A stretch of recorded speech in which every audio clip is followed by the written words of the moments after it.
Many know George Osborne through his leadership at Art Park, spearheading notable improvements from creating the highly successful, award-winning Tuesday in the Park concert series to working to create a summer home for the Buffalo Philharmonic during that time, more than doubling annual attendance at the park and implementing a major capital improvements program during his tenure.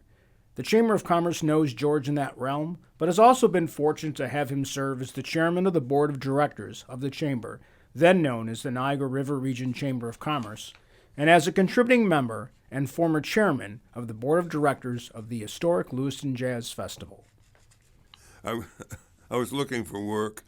Art Park was one of the things that came on my radar, and it was fortunate for both of us, I think, because I was the right person for what Art Park needed at that particular time because of my background in being successful in turning around struggling not-for-profit companies.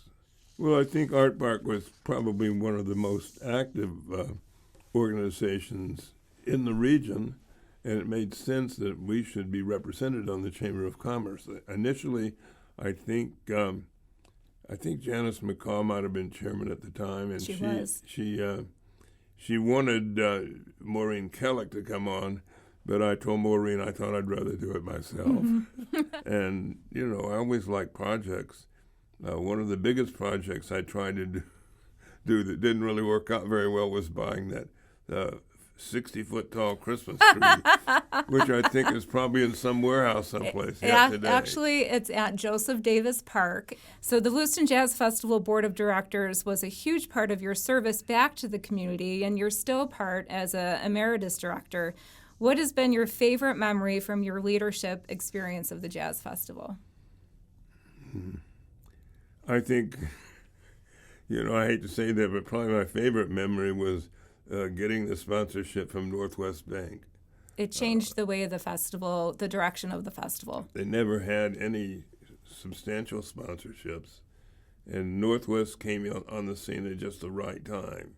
And they were interested, and I think it's worked out very well. Hopefully they'll continue and give more money. So you've got to find the whole of the market, what's not being served, and what will also meet your mission, and go for that. I mean, develop something that nobody's ever done before, or at least in this area.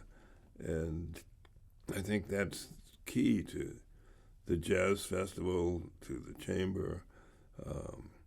Who knows? I mean, there's all kinds of things happening because the Art Council has new leadership. Even the Historical Society, I think, falls in that category.